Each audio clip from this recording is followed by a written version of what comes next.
Alright, so let's get this show on the road. So what I'm going to show you guys today on this little bitty bus that we can pass around, you'll notice that there's two separate sides to this thing. That this one is just the base coat. It's a sponged,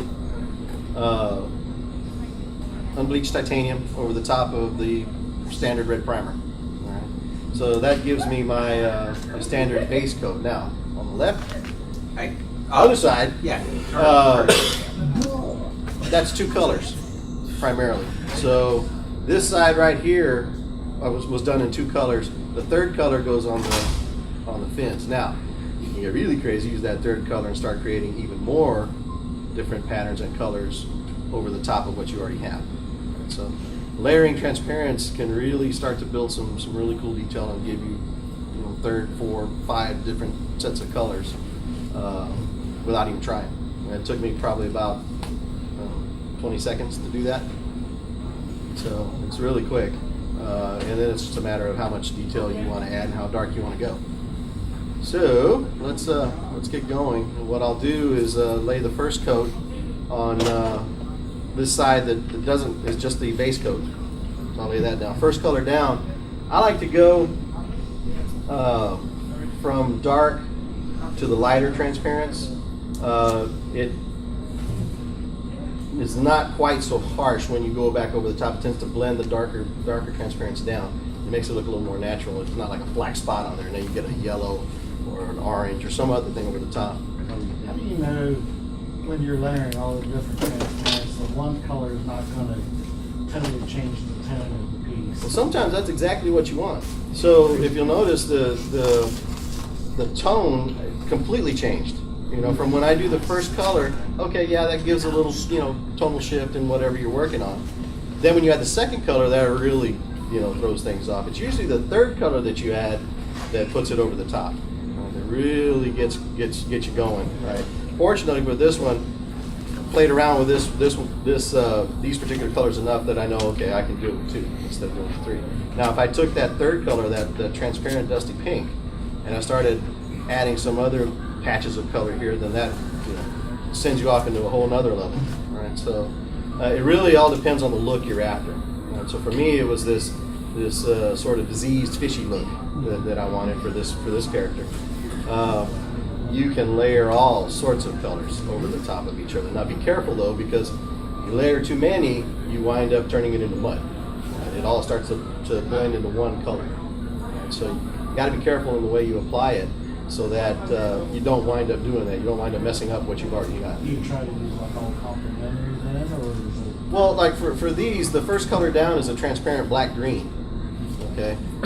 Second down will be a gold toner, so it's another transparent. And then the third, when those two colors will give you this side, that right there. Okay. The third color, the transparent dusty pink, gives you this kind of reddish gill scale right there. And then again, if you start taking it over into this side, you can get an even wider range of colors, right? But now, be careful, when you start adding more and more colors, it'll start to break it down and it won't look as good as it did before. So you kind of want to push the envelope a little bit, stop right before you got to know when to stop, right? That's as with a lot of things, you got to know when to stop. Fortunately, I don't follow that advice. Kind of like the Draken, right? Security. So let's get going. Let me. So the brush that I'm using is my all-time favorite. It's called the Nawada HPA. You'll notice it has no color cup, right? Nothing sticking up to block your sight line. The color cup is actually part of the body of the airbrush. A couple of drops, all you need to do this sort of work. It's really stingy on paint, ultra fine detail. I found that with a little bit of trigger control and the paint, controlling the paint viscosity, I can get as fine a line with this gun as you can with a custom micron. What PSI usually get at? Usually about, I like to work at anywhere from 20 to 25.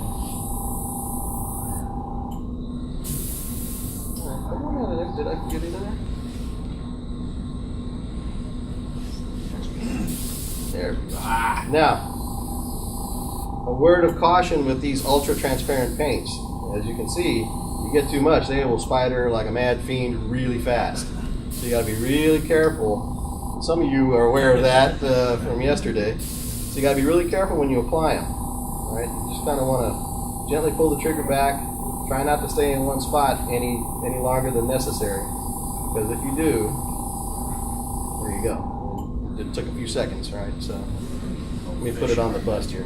So on the bust, you really just kind of want to map out what you're doing.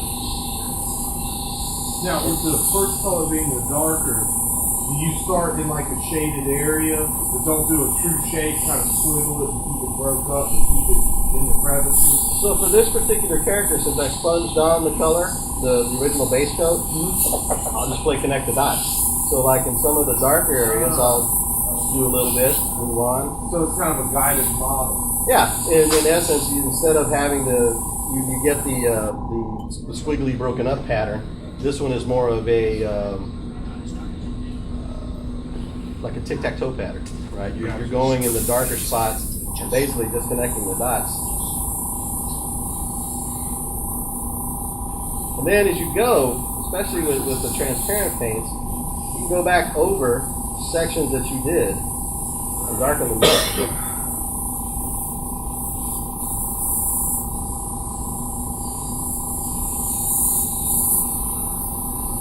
So say I wanted to put a spot on top of that scale right there. I go back in and just gently darken that up.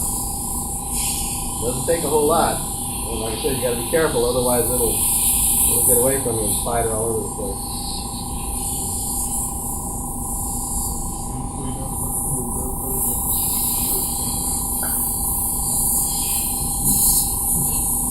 You also can use these to start laying out your shading.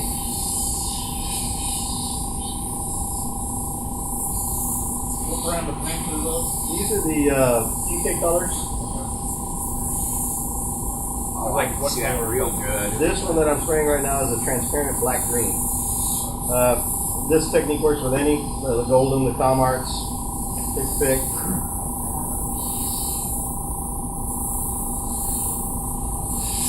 Okay, I think we're pretty good with the black green. Now I'll pull it back and just kind of mist over the top, like that. Right, that's a little too much, but that's okay. Right? It gives you a little bit different contrast. Maybe you get a little too much and spiders on you, blow it out. Right? It'll run down the other side, and that's okay. It's not going to hurt anything. That comes with years of experience in screwing up.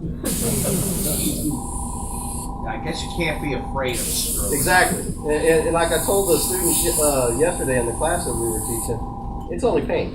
You can't screw it up. And seriously, I don't care how much paint you put on this thing. You're laying down a micron layer of paint.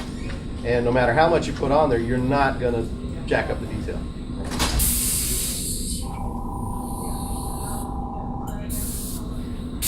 What I don't have is a little brush to knock off the tip drive. So you'll see me periodically go back in and knock that off. So that's layer one. Right? So you can already see that second side taking shape. Right? The side that's already colored, you can already see that taking shape. That's hard to see on the screen. If you guys want to come up and take a look at it, you can see that color already taking shape. Everybody seeing that good? I am seeing it real good.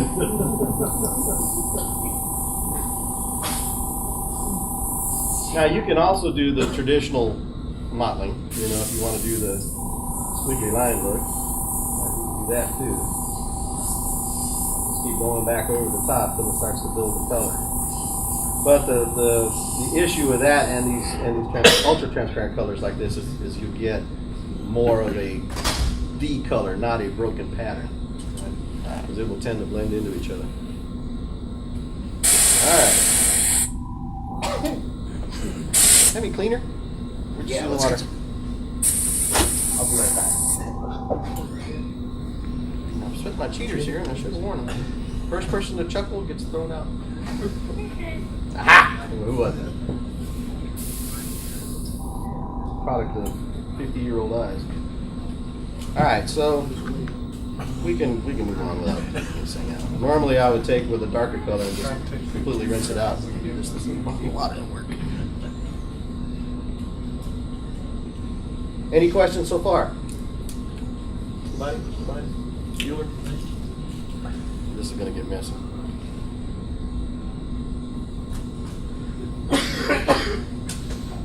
That's it.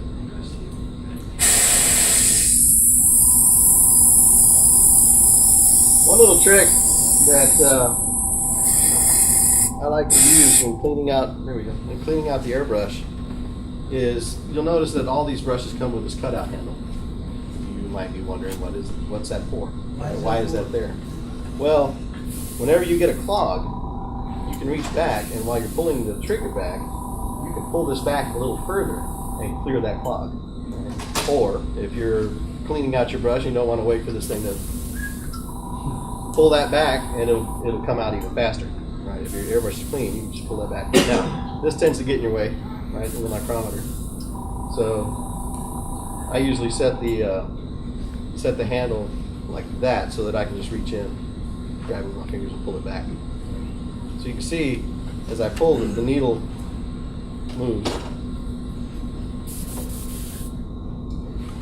So on to round two. Now normally I always remove the needle cap. I always pull it off. I don't ever spray with the needle cap on. Why do I do that? Because I can get in really tight on the detail. But you got to be really careful too, because you'll dig the needle into the piece if you're not paying attention. You do that, you definitely jacked up your needle and likely jacked up your nozzle, which will run you about $50 to fix. If you don't have a spare, you're dead in the water. So, second color. This is a color called Gold Toner.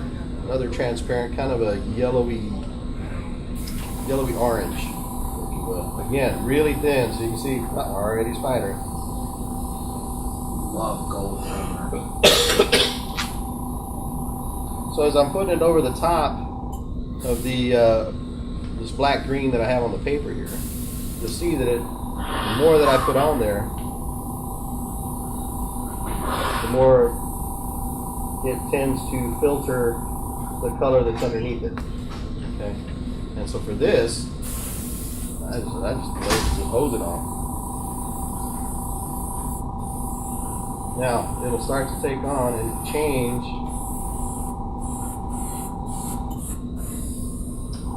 the colors that are underneath. And whenever I left some of that original unbleached titanium, you'll see that now takes on the yellow color, completely changes the way that bus looked in the beginning. So you can start to see that now I'm getting, where it was a tan color, now I'm getting this kind of orangey yellow color that's changes the more that you add to it. Right? So with two colors, I've created probably about 4 or 5. Right? Just the amount of paint that I've laid down.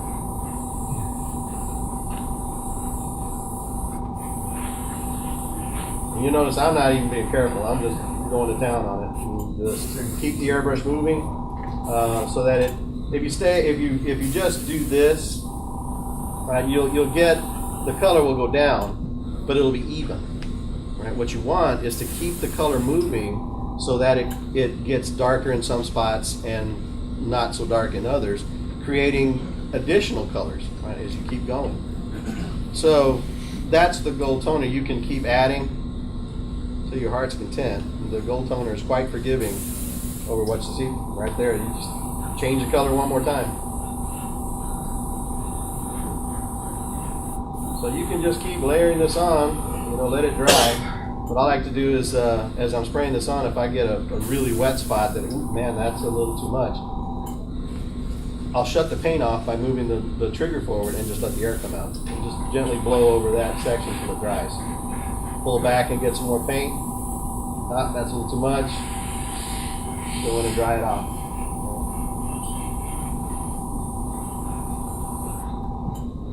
So now I've pretty much matched the other side with two colors. So if I take the third color, which is what I used on the fins on this side, the third color is a transparent dusty pink. Love that color. That color is lots of fun to use. You can use it for a lot of things. Don't even need to clean out your airbrush, especially if you're going from a lighter color to a darker color. You don't even need to clean your airbrush. Spray it on through until you get the color that you're putting in. Then you can add it over the top. This one, this dusty pink, is not quite as thin as the other two. So you'll see, as going over the orange and the black green, I can get more paint than what I get.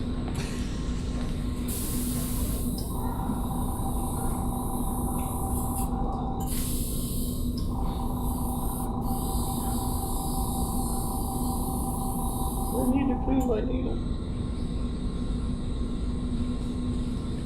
What pressure are you running at? Approximately 25 psi.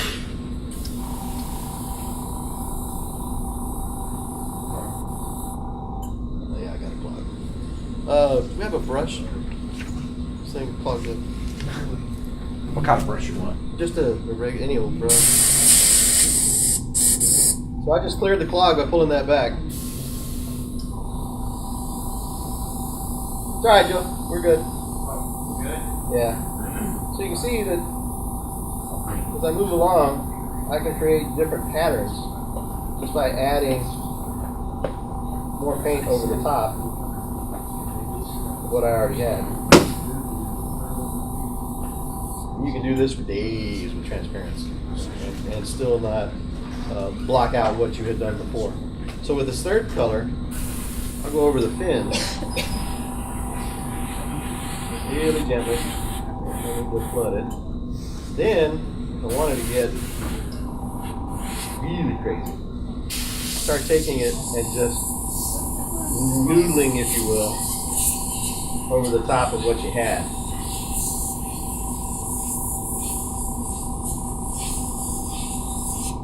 Creating a whole nother set of colors. Just using three colors, you pretty much created, you finished your whole skin tone. You're done, basically, at this point. You could go back in with an opaque tan or even the original color and go back in and model some areas and then go back in with a transparency and build those colors back up and just create sections of additional detail wherever you might want it. Not too hard, huh? Not too hard. So what I like about using transparents is some of the newer ones. There's a color that I designed for this line. It's called transparent black red. And just bought some. You're gonna like that one. Yeah. It's kind of a dark cherry red color when it comes out, and it builds to black really fast. So you can do this sort of work, you know, where you're building patterns.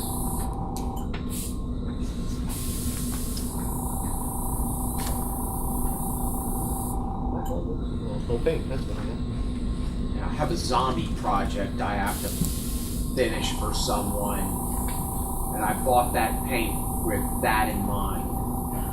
Try the yellow green too on a zombie. It works really nicely. Well, it's Michonne's zombies. Ah, okay. Never mind. I think they're black dudes that's got.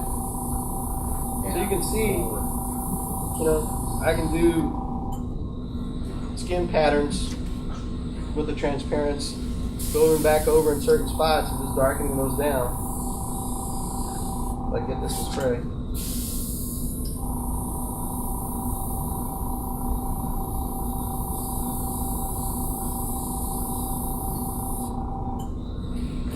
Actually pretty simple. It's just a matter of trigger control and knowing what the paints will do for you as you go along and what colors that you would like to use.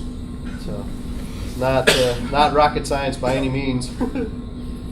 Any questions so far? I think that's the thing when you say, because I've seen a lot of your demos, it's the knowing what the colors will do for you. You get that just by experimentation, though. Yeah, exactly. So fortunately, I get to paint a lot of things, right? So creatures being my forte. I mean, this is what I do. This is what I love to do. I've experimented and screwed up I don't know how many times. I mean, you just start playing with colors and going, oh man, that looks really good. Oh crap, screwed that up. And into the bucket of stripper it goes, and we start all over again.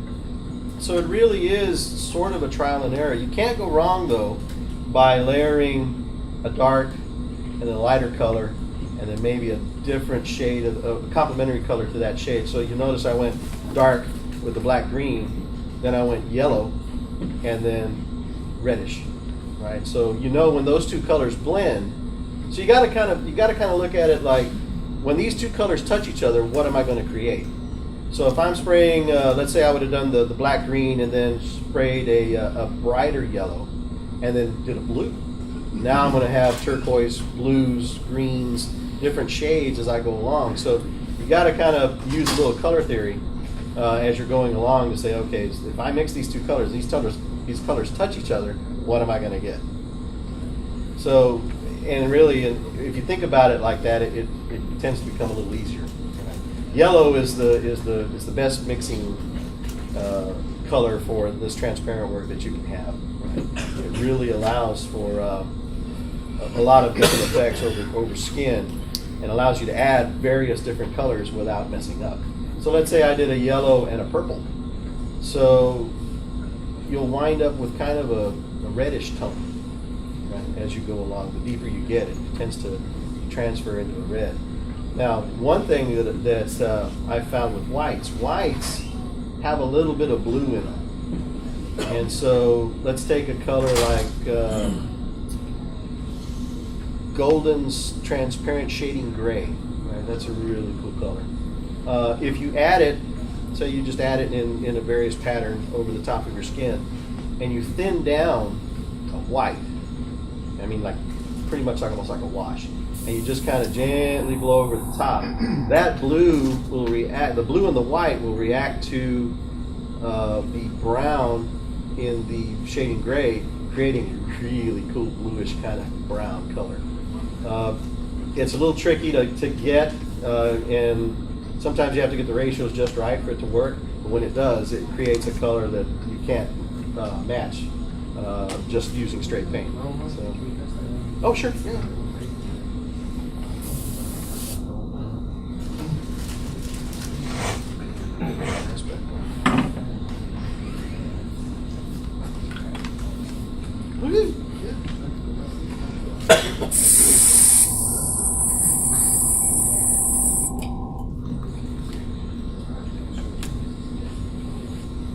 So flesh tones work the same way.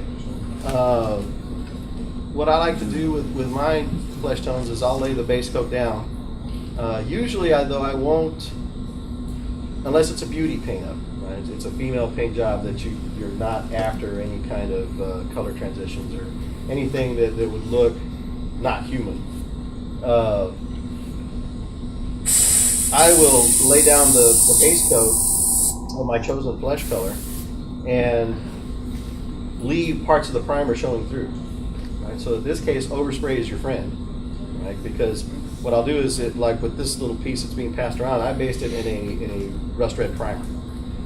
With the flesh tone, I'll start on the highlights and try to avoid getting too much into where the shadows would fall. And you allow the overspray to, like I said, be your friend, and it tints the primer, giving you virtually instant shading. So then you can go back in with either Mars Red or transparent. If you're using FW inks, you can use a red earth. You know, thin that down a little bit. You can go back in and punch up the shadows a little bit, and that works really well. I like to use a color made by Comart, and you'll notice I'm throwing out all sorts of different names on these paints, because if I can put it in an airbrush, I'm damn sure going to spray it. If it'll give me the effect that I'm looking for, it's going in. So Comart there's a gentleman by the name of Steve Driscoll, He's an illustrator, and he did a line of paints for Comart that I think, Flesh line. yeah, the Driscoll Flesh line. There's a color there called olive flesh, and let's say you're painting Angelina Jolie. She's got a real Mediterranean flesh tone. Yeah. So kind of hard to get with just your straight standard flesh tones. So I will paint her normal, and I painted a Frankie Cook from Sky Captain. Did her normal flesh tone, and to get that Mediterranean look, I thinned down that olive flesh quite a bit. Just gently started to mist over the top where that olive tone started to take shape on the flesh, and it looked perfect. It was perfect Mediterranean flesh tone. So you can use transparency to tint, filter, change, alter, pick a word, right? Your base colors to your heart's content, right? It's just a matter of the look that you're after and the colors that you choose to use. So, Hey Rick, would it be best when you're using transparency to use maybe a neutral kind of color, like a light for your gray? Light base, gray? Yeah. depends. Like the color for that was neutral. It's a tan, right? It's just a beige. Yeah. That tends to work the best, especially for creatures, dinosaurs, zombies. You know, that works pretty good for zombies. Grays, you're limited at that point if you use a gray base coat. The reason I say that is that what color you're going to put over the top of that gray, the gray is going to react to that color and dull it down. Right? So you're not going to get the vibrant pop of color that you might have. If you're going for that look, okay, right? Then the gray will work. But say you're going to layer a purple over the top. Well, that purple is not going to be as vibrant over the gray as it would be over a more neutral or brighter color. It'll work. It just won't be as bright, and you may have to do additional stuff to it to get it to kind of lift up off that gray color. That being said, I will use gray as a base coat, the primer gray as a base coat, if I'm doing something that needs to be dull, that doesn't need that real vibrant color. I want it to look diseased, or I want it to look just nasty in general. Right? The duller it is, the worse it looks. Right? So if I'm going to do something like a zombie that needs to look dead, right? You don't really want that true, oh my God, vibrant color coming off that thing. Unlike this character, that's part fish, right? You want that bright color on the fish because fish aren't dull.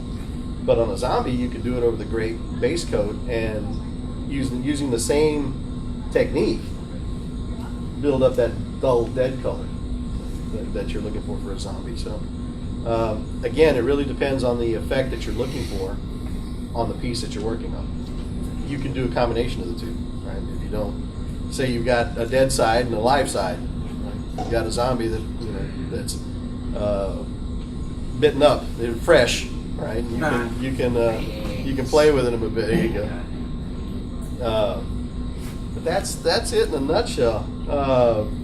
Any other questions? Oh boy, here we go. In that example you were talking about earlier, where the overspray in recessed areas kind of gives you shading as well, what kind of primer were you talking about for that case? My favorite primer is Duplicolor Red Oxide for skin, for human skin. Yeah. For creatures, I just do the gray, right? Unless it's a kind of a red undercoat like this one did. So it really depends on what I'm painting as to which primer I'll use. Sometimes I'll spray it black and just throw the color up over the black. Right? Start using whites, layering whites or a lighter color, and then go back in with a transparency and start to add the additional shades. For that technique, what you'd want to do is let's say on an arm, you would hit the highlights, but avoid the crook of the arm. Not so much on the elbow, because you look at an elbow, it's dark, right? What I was telling some of the students yesterday is a lot of things that I see when people paint hands, what I'll see is they'll do the knuckles a lighter color than the rest of the fingers. Well, if you look at your hand, your knuckles are darker, right, than the surrounding skin. Same thing for your palm. Right? This, your pads of your fingers are darker than the surrounding flesh. So that's when I was judging the contest. That's the first thing I would look for in hands. What they do the knuckles in. Right? Are they bright or are they dark? Okay, they got it dark. Cool. Points for you. Right? So that technique is you got to be a little careful with it. Not so much careful, but let the overspray work for you, right? Versus just base coating the whole thing and then having to go back in and shade. It really helps if you have a fine an airbrush that gives you really good atomization, right? So you don't get that little speckly. Sometimes that's not a bad thing, right? But that look needs to be really finely atomized. Another question. I'll get to you guys. Go ahead. In terms of specific paint formulating, what's the difference between a transparent paint and normal paint? I mean, is there a difference in the film former, or is it just really thin paint? There, it depends on the paints. You can create transparent paints out of opaques simply by adding a little future floor wax and thinning them down just a little bit. If you thin a paint, straight thinning a paint, you'll get a transparent paint, but you tend to break the carrier down, and it's not as strong, it's not as tough as if you use the future to keep the binder in place. Okay. So the transparent paints have just less pigment than relatively the same amount of binder? They're the same amount of binder. I wouldn't say they're less pigment. They're thin. That's the best word I can come up with. Yeah, they're spread out a little more, and there's more binder to pigment in this case, and so you get the transparent look. Which is why, as you go along, that color, that original opaque color, will come back. The more you put on there, the more it'll come back. So initially, what I like to do for scales that I'm trying to darken the center in, I'll go in with a brown, a reddish brown or something like that, and just gently fog that area in, and then spiral in toward the center. So the more color you use, the darker it gets. And so now you, instead of having to do each individual scale with the light brown and then go back in and do it with the dark brown, you do it all at one time. Right? You'll have the, let me see if I can show you on this one, on this paper here. Not that color. Yeah, not that one.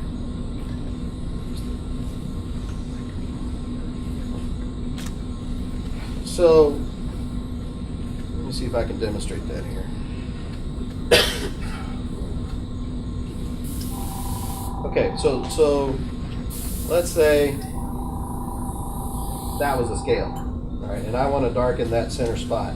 So I'll come in and I want to leave the edges lighter, right? Like so instead of having to go back in and get a glaze over the top to bring that back in. If you based it in a beige and you're careful, you don't have to do that again. So let's say I want to leave the borders lighter. I'm going to come in and I'm going to darken it, and then I'm going to move toward the center.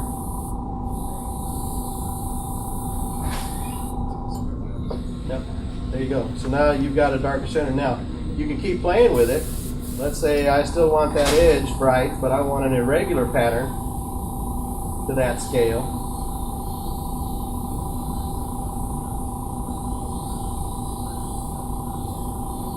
I'll go back toward the center and darken that down some more.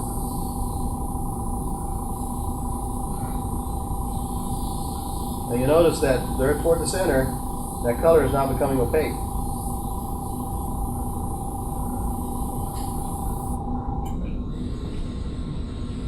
So the more paint you put in, the darker it becomes until it gets to virtually almost black. And then let's say, okay, well that looks good, but yeah, it's a little too prominent. Go back in. Lift it all back down. Still, you still got your bright borders, and with one color you've just, created a shade, a pattern, and a darkening to that scale.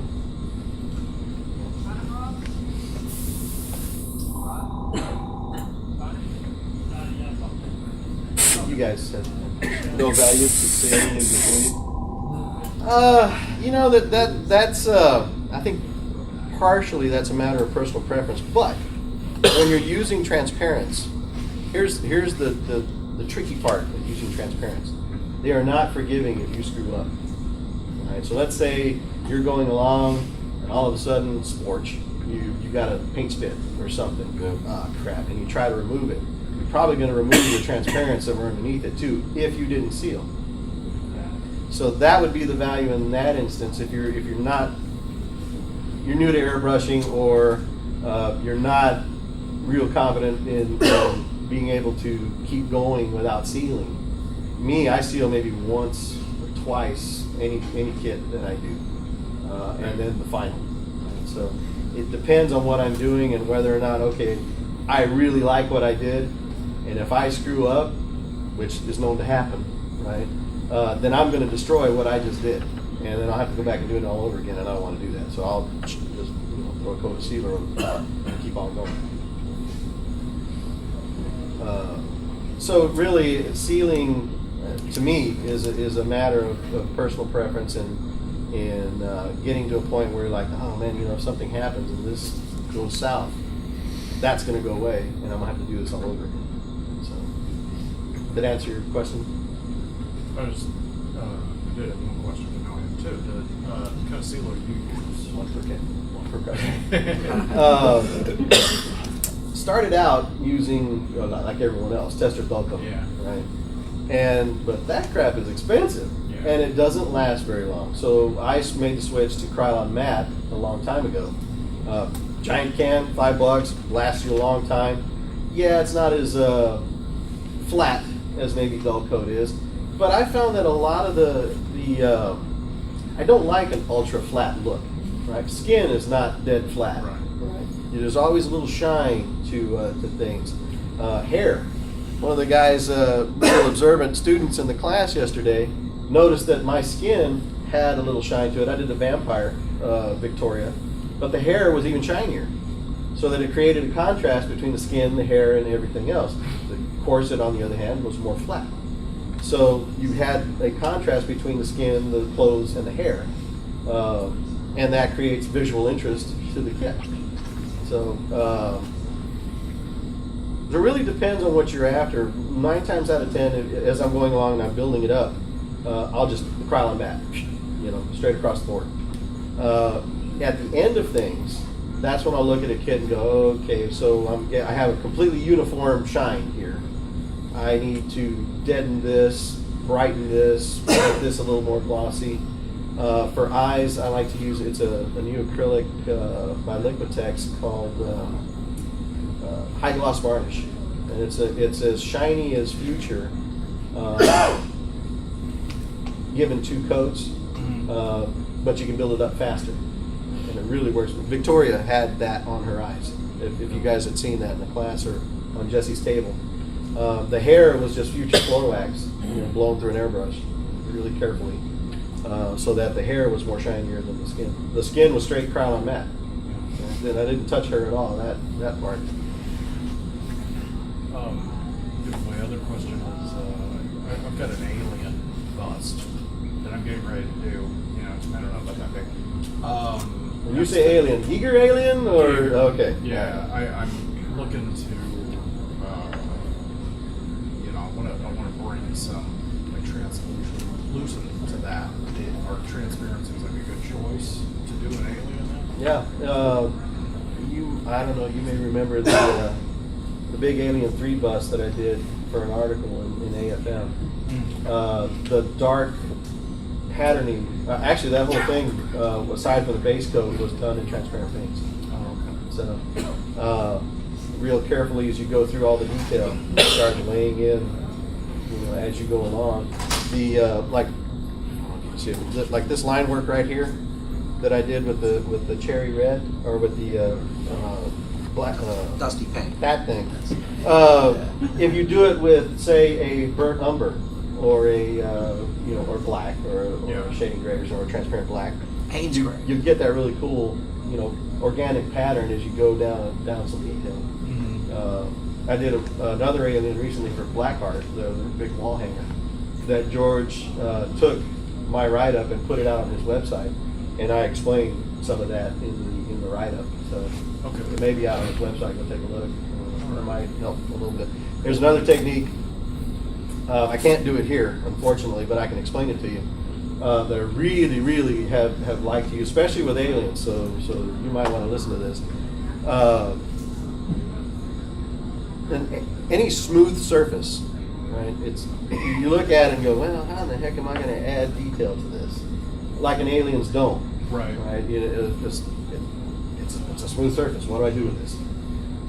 To give it some visual interest, what I like to do is I'll spray the whole thing in a rattle can color, almond, Krylon almond, some like pebble. There's a color called pebble. It's a kind of a little medium brown, and I'll let that dry. Just gonna let it completely dry. What I'll do then is I'll take one of the transparent colors, and my favorite one to use when in this particular technique is Golden's raw umber hue, transparent raw umber hue. You just spray it. You don't even worry about patterning. Don't do a thing. Just lay a coat of color down. Keep your airbrush moving, more color in one area than the other. Then I'll take a sea sponge with a little bit of. I like I'll use this kind of cleaner as a final clean for my airbrush. But as I'm going along, I like to use a 50-50 mix of 99% isopropyl alcohol and water. And that cleans it out fine as I'm doing different colors. But it also helps me do this technique in that you'll put a couple of drops of that on a sea sponge and start sponging over the transparent paint that you already laid down. What'll happen is the alcohol and the water react with the paint, and it starts to break up and create these really cool patterns that you can't do otherwise. The beauty about that is you're not limited to doing it one time. Right? You can play with that forever until you're happy with the way it looks. Now, after a fashion, it'll break down and you'll wind up getting a bunch of speckles, which is not too bad either. But once you start doing it, you just add some more paint, keep going, right? And it'll keep giving you different patterns. Once you're happy with it, stand back, let it dry. And when you say sea sponge, are you talking the little sea sponges like for artists Mhm. that you buy at Michael's or Little, something? natural sea sponge. Okay. Once you're happy with the look, let it dry, and then you can go back in and with transparency and connect the dots, right? So now you can create veining detail. You can do all sorts of things with that, and that's what I did with George's Alien. So if you go out and look at the pictures, you'll see what I'm talking about. This created a whole bunch of patterns really easily that it took a few seconds to do, and let it dry and keep on going. Which AFM issue was it? It's Blackheart's, or the Alien that I did. Ooh, that was a long time ago. I think it was the Aliens issue. Yeah. Actually. Okay. Yeah. Wow. Hey, what a shock. But George has the wall hanger that I did out on his side. Any other questions? Yeah, what was the color again? The Golden's what? Something? Transparent raw umber hue. It's a real deep brown, a dark black brown. I've gone through 2 bottles of it. I got the giant bottle. I use that color a lot. I love that too. I remember you demoing that at Jersey Fest. Yeah. And you also used like a retarder, right? Because you like the colors to blend, and you wanted it to dry slower, right? No, that I don't. I just generally don't use. Well, I say generally. If I over reduce a color, I'll use some retarder. So when I say over reduce, you'll take an opaque white. In this case, I really like to do this with bass belly white. It was a color called bass belly white. I think now it's called ivory white or something like that in the GK color line. But I'll take and thin that down a lot, and like busting up the carrier, and then a little retarder in there helps to keep that film integrity, if you will, intact, but still giving me that really ultra transparent lighter color, and it keeps it from drying. So as that's going along, I'll add a color over the top of that, and this is what you're referring to. I'll add a color over the top of that, and since that color is still wet, it'll mix. So, What brand of retarder are you using? Golden. Golden's retarder. Wait, but that'll work with that? Mm-hmm. Oh yeah, yeah. It won't. It's generic, right? It doesn't. It's not. It's paint agnostic, if you will. Okay, that's good to know. Before you mentioned like a speckle pattern, like if you want to do something like freckles, is there a way to get an airbrush to? Yeah, there is. There's actually several ways.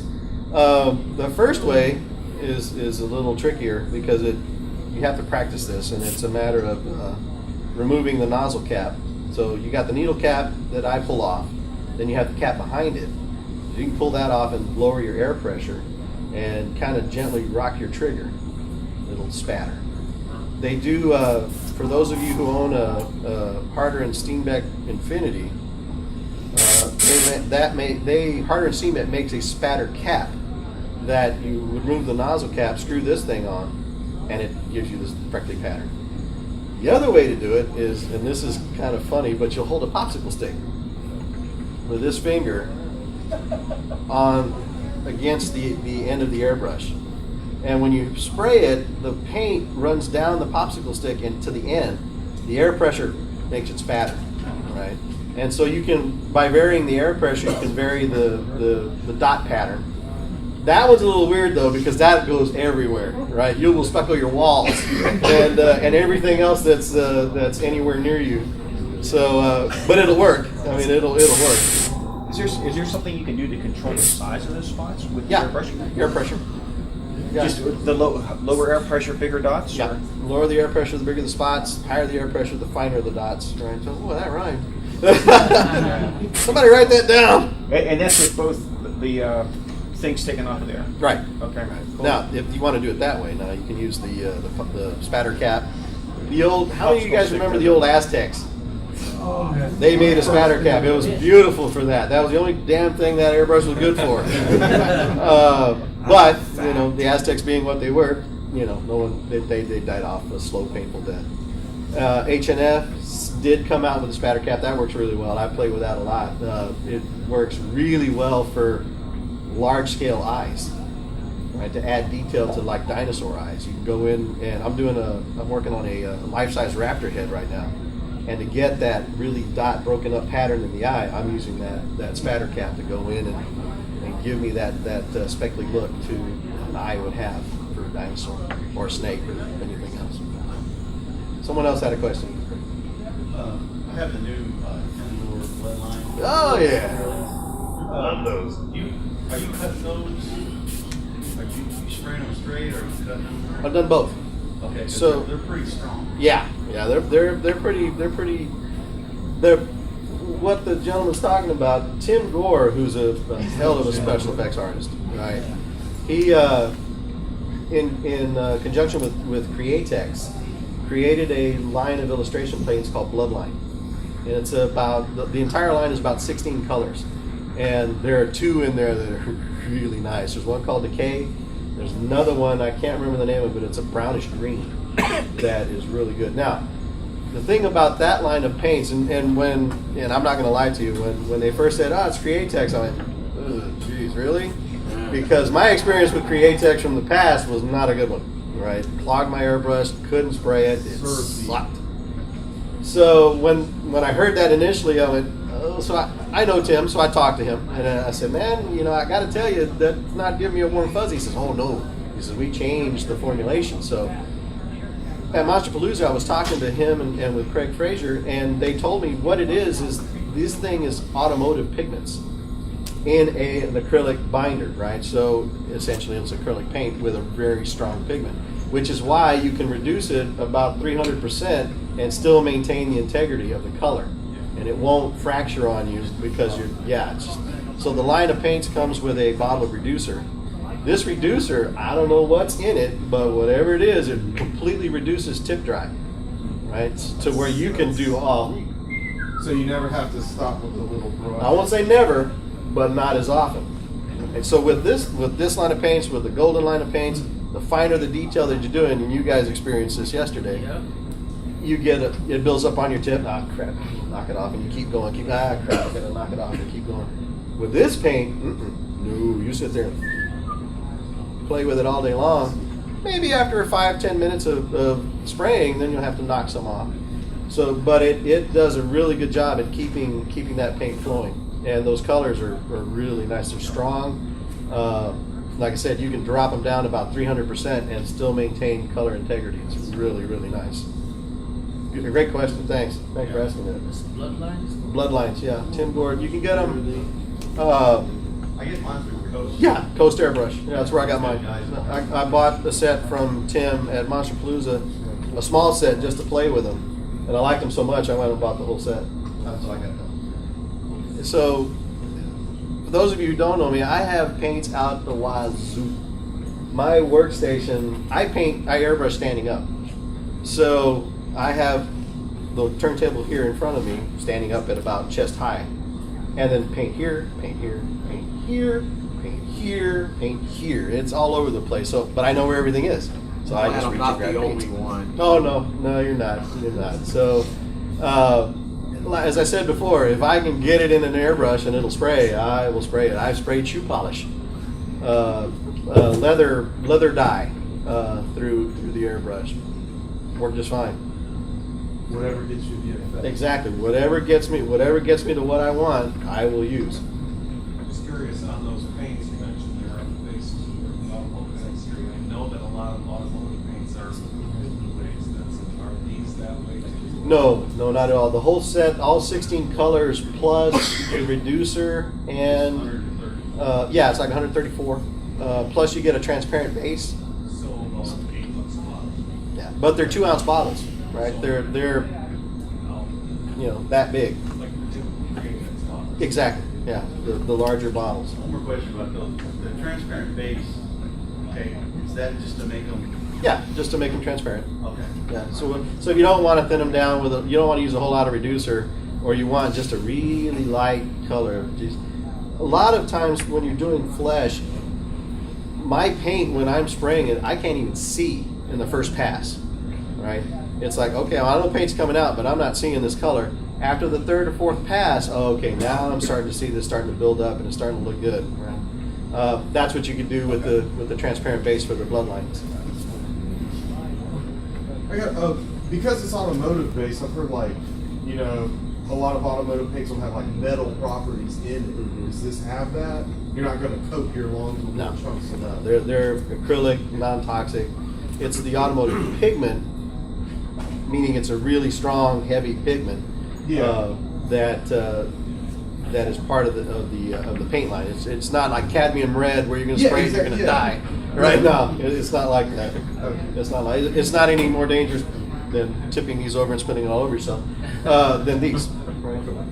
Or any other acrylic paint. Now, granted, you don't want to, you don't want to sit there and breathe for 2 hours while you're spraying on something without a respirator. But if you're just painting a normal kit and you've got good ventilation, you're going to be fine. Cool. Anybody else?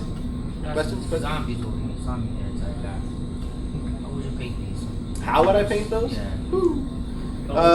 Colors, designs, and It really depends on your look. You want a green zombie? You want a yellow zombie? You want, is he really nasty and decayed? Is he fresh?